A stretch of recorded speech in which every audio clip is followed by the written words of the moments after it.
Hi, I'm Doug Goldstein with Profile Investment Services.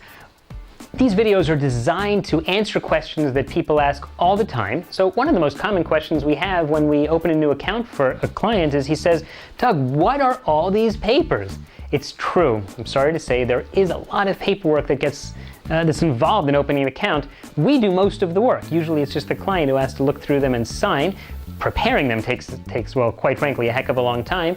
But I'd like you to understand every document that you're signing. So when we sit with a client to open an account, we spend a lot of time explaining what it is that he's going to be signing, or if it's a joint account that both people are going to be signing. So let me step behind the computer now, and I want to show you a presentation about each of the different forms that most commonly are assigned in setting up a brokerage relationship. What are all of the different papers I sign for opening an account? Let's take a look. The first form you're going to sign is going to be the new account form, which has a lot of the basics in it. It's going to say the type of account, whether it's for an individual or a joint account. Is it an IRA or a Roth IRA?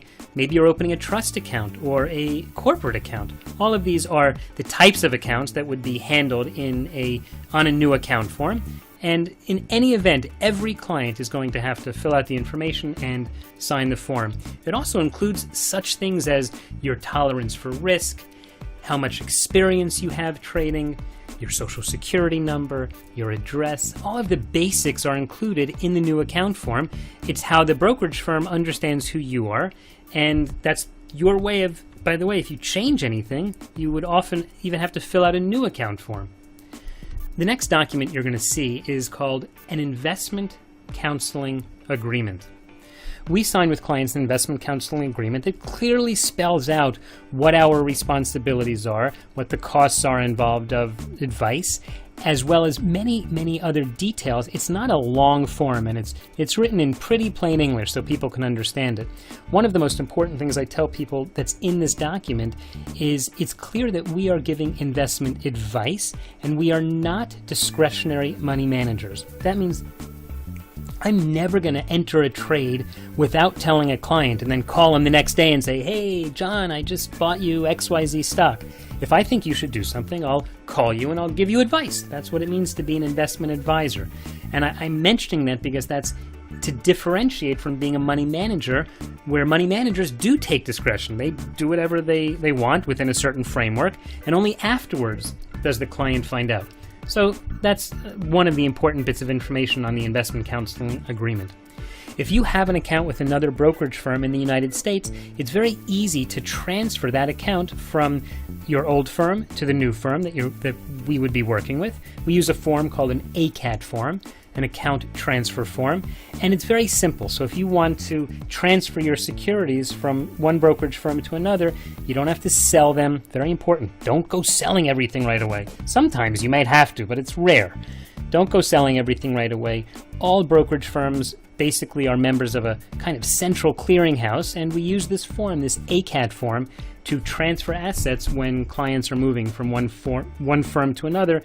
It's pretty simple, and it's usually just one signature for the account owners. Each have to sign the form. We also have clients sign a form called a mutual fund breakpoint discount disclosure.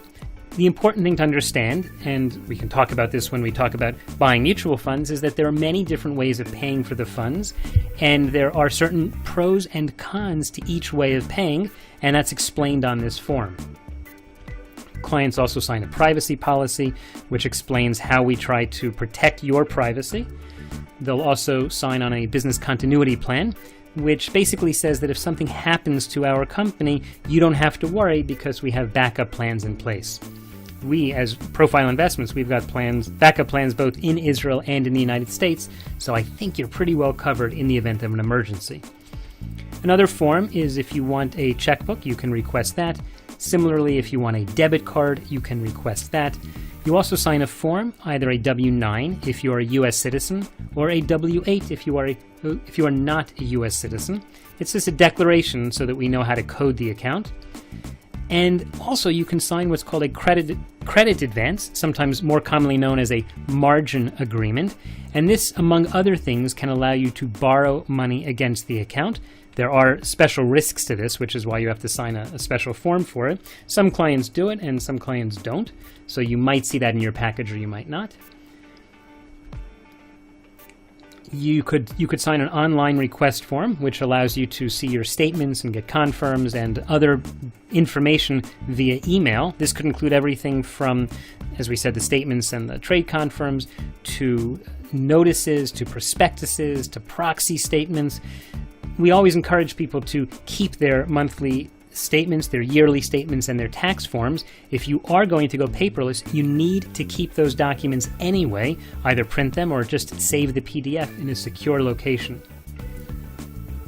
If you decide to sign a trading authority, meaning you want to give someone else the right to speak on your behalf if you either don't want to or are not able to, that's a form you might see in your package. And finally, if you decide not to be handling your own money on a day-to-day basis, but you want to have a money manager do it, there's different paperwork that assigns the management of either your whole portfolio or a piece of your portfolio to an institutional money management firm.